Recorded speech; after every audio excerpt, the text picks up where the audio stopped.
Hey, welcome back. So today we're going to be doing some poached pears.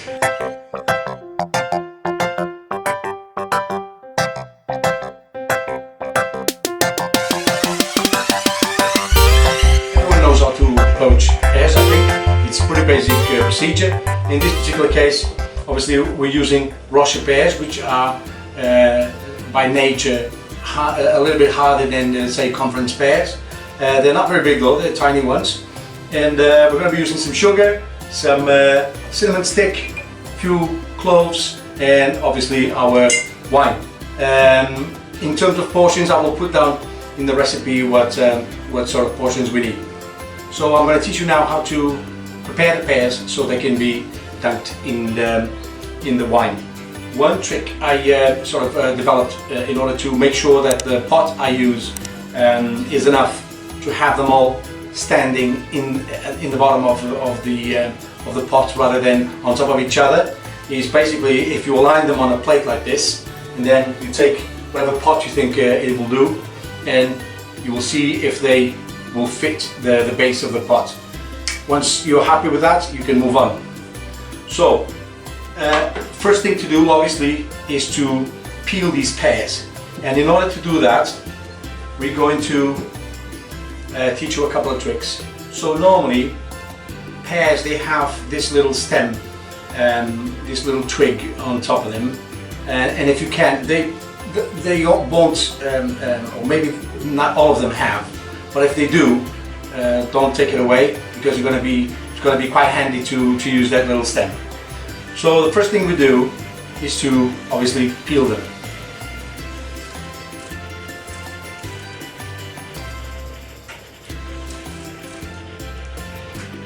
You want to peel them from the top to the bottom in one straight sort of way, movement, because you want them to look nice and pretty as well as tasty.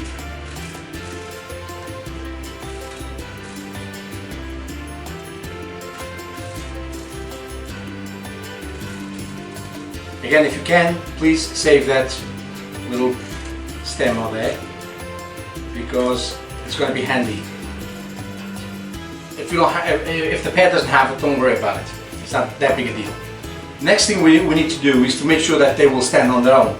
Some of them will, some of them won't. As you can see, well, actually this one will. But in any case, we need to remove that bottom part of the pear.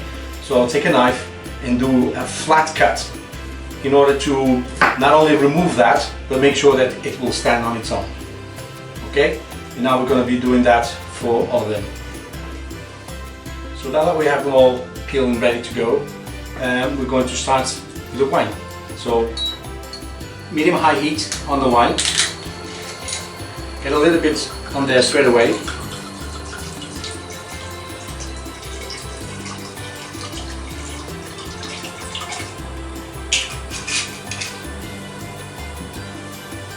And then get the sugar in.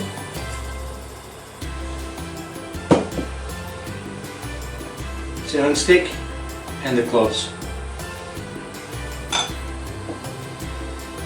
Now we're going to stir it a little bit. Make sure that we dissolve all of this sugar before we introduce the pears.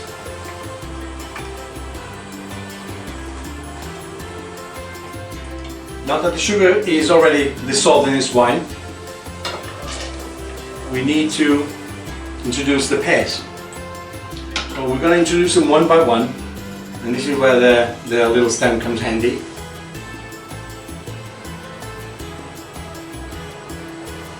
Here we go. Now the ones that don't have the little stem, either you can try to use your hand, but watch out so it doesn't splash onto your hand. Depends how clumsy you are. Or you can use a tongue, or even a fork. So get them in there. It's now on very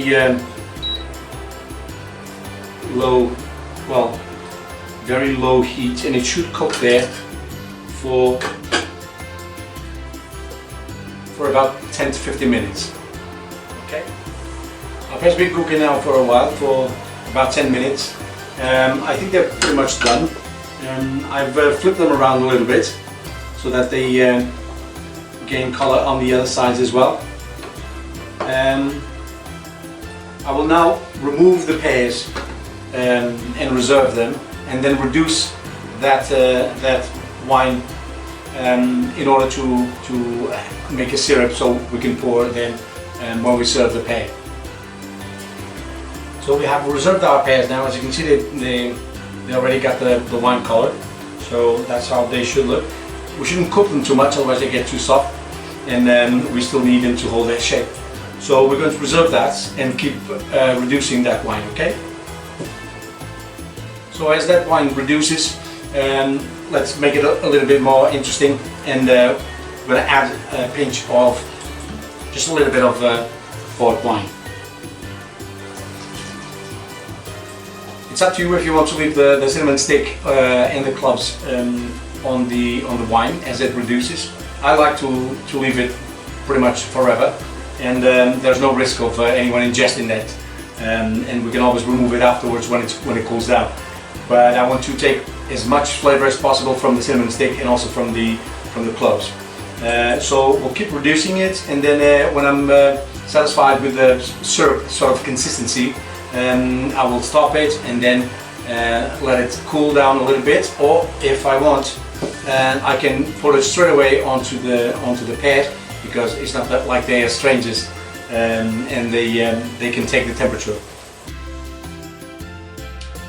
So now we have our poached pear here, and we have our syrup, which we have reduced. So we reduced our red wine and we made it into a syrup. It's still very nice and warm.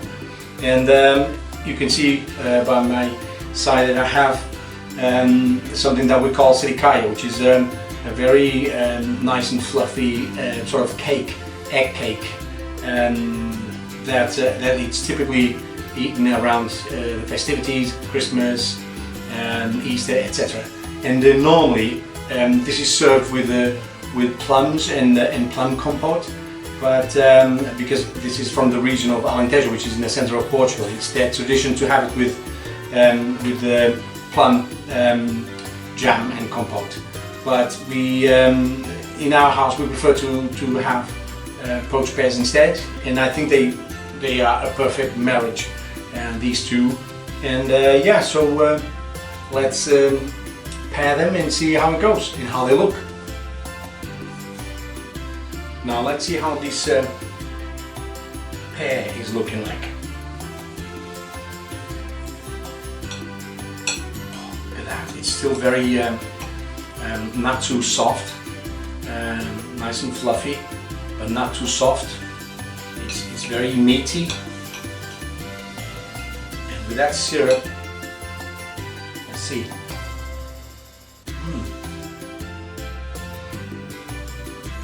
Oh my god, this is so lovely.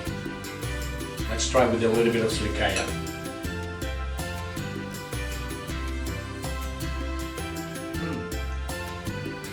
That's beautiful. That's also beautiful.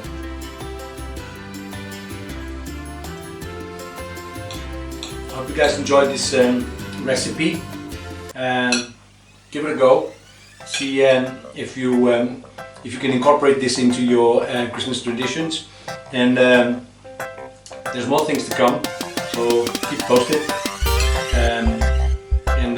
Don't forget to subscribe. And if you do like the video or the recipe, or both, just come back